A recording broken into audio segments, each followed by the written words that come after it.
G'day viewers, Ivan from Peak Offroad, Weather Park, Sydney, Australia. Welcome to the workshop again for another adventure. And today we're going to talk about tent height, awning height, comparative to the ground and to the vehicle or the canopy that you're mounting your tent on. There's a couple of ways to achieve this, and we're going to run through these couple of ways and a little bit about the weights. As you guys know, I always talk a lot about weight and how we can achieve a lighter and lower or a more all over the correct height for your tent and an awning to be. What we've got here now is got three products. These are readily available. We're going to put them into three different categories. Load bars around the 20 to 25 mil height, and uni-strut bars from 40 to 42 mil height.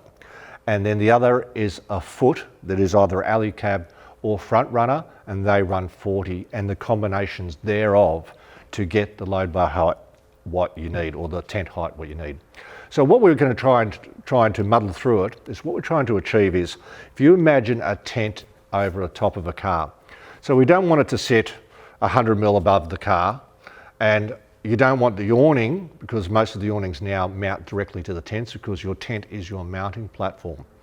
So what we're going to try and achieve is the tent is here, the awning is here, which is around about 6 foot. So if your car has been raised, we're going to try and lower the tent or make it lower aerodynamically, or lower the tent so that the awning is a little bit closer so you can get to the zipper and do the zipper up and everything is sweet. Now if your four-wheel drive is not raised particularly high, and this is on the dual cabs for instance sake, once you fit a proper canopy, remember when you get a dual cab, get a proper canopy. Alu-Cab, Rhino-Cab, RSI, aluminium, the first two, and the last one is stainless. With that, you can put any tent on, and the height now is not the problem, but the height is where you want it. Say you're a 6'6" bloke or a 5'3" bloke. You know, really you can adjust it to make it suit. So what we're going to do is run through the two categories.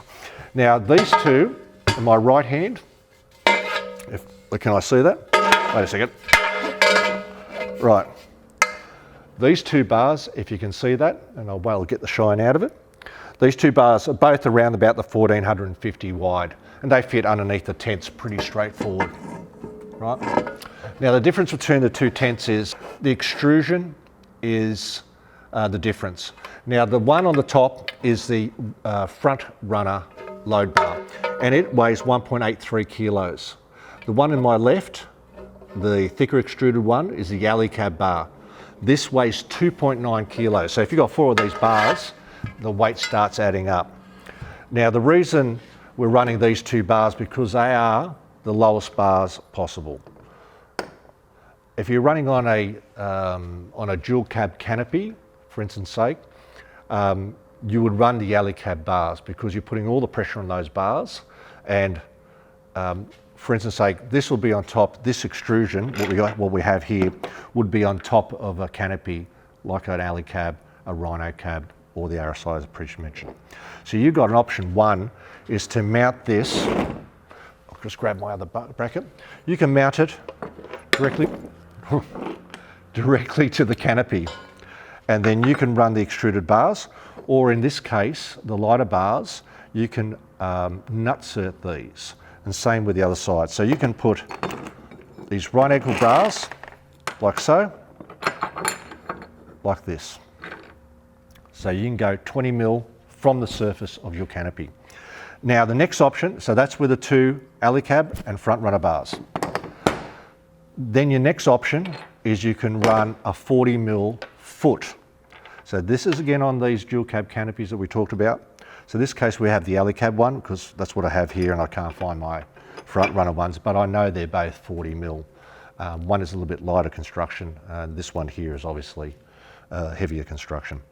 So you can run this right here as you see now at 40 mil and then add the 20. So that gives you 60 mil. Now I'll just run through now and go through and show you the extruded bars, the uni-strut bars. Okay, so right here we have the two uni-strut bars. These are in the 40 to 43 mil range, or 42.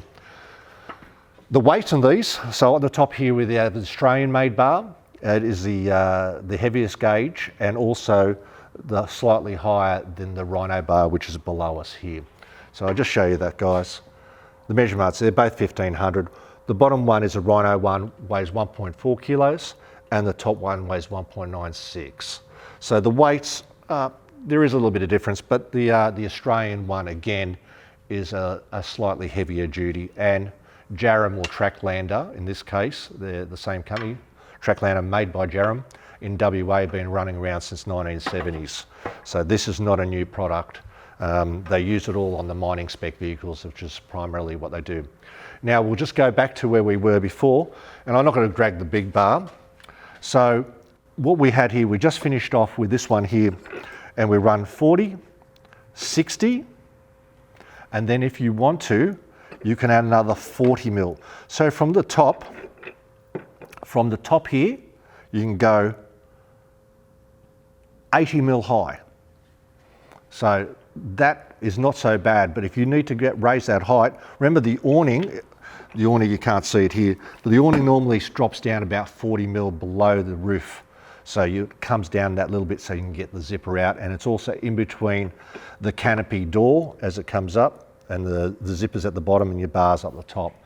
That 80 mil is quite a distance when you add it to the top of your canopy. So again, this is the Unistrut bar, and both are of the same construction. I can't show you, let me just knock this one off. Let me just knock this off, this cap off. Caps off, right? I'll just show you in the little camera. These are the two constructions. They're both Unistrut construction. And again, the Jaram one is on my right and the Rhino cab's on the left. So with them, everything is done with channel nuts. Now, when you go to your local four-wheel drive shop or whatever shop, or even go on eBay or Amazon, and you need to buy these to go inside these Unistrut bars, these are called channel nuts. And most times we use M8. These are these M8 bolts. Now, as you can see there, it's pretty straightforward and simple. They just slide in. I can do this one here. They lock in. Oh, can I do it? It might be too hard. Right, as you can see, I've just turned that one in.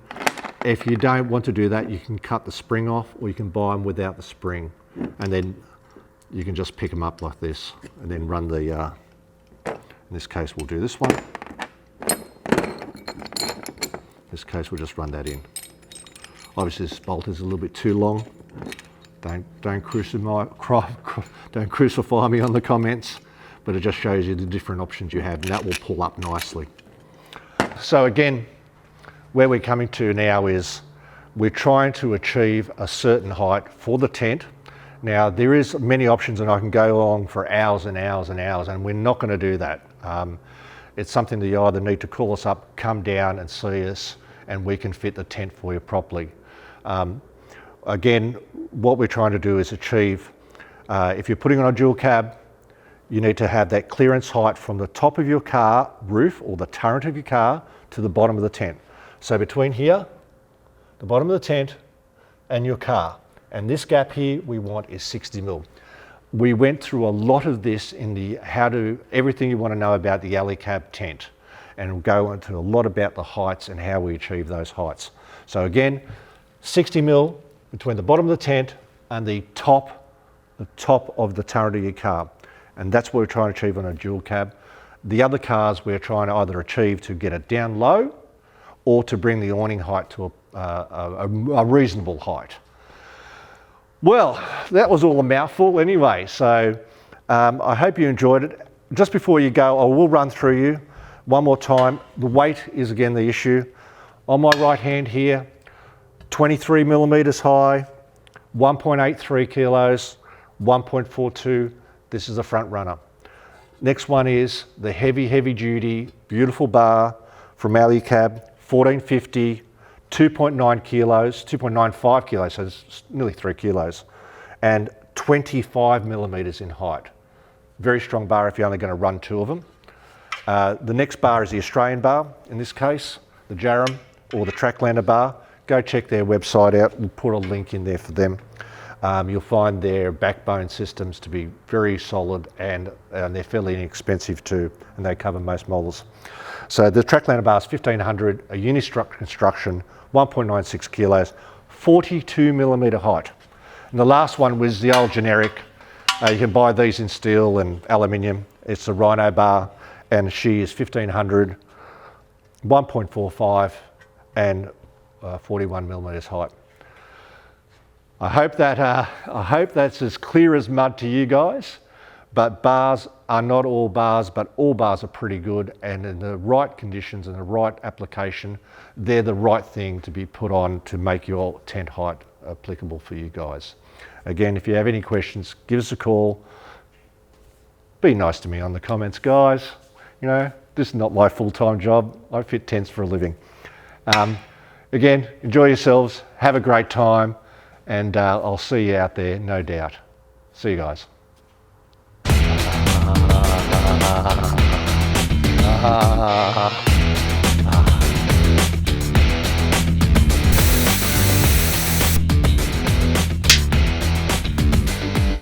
Right, am I done? Reward time. Ah, reward time!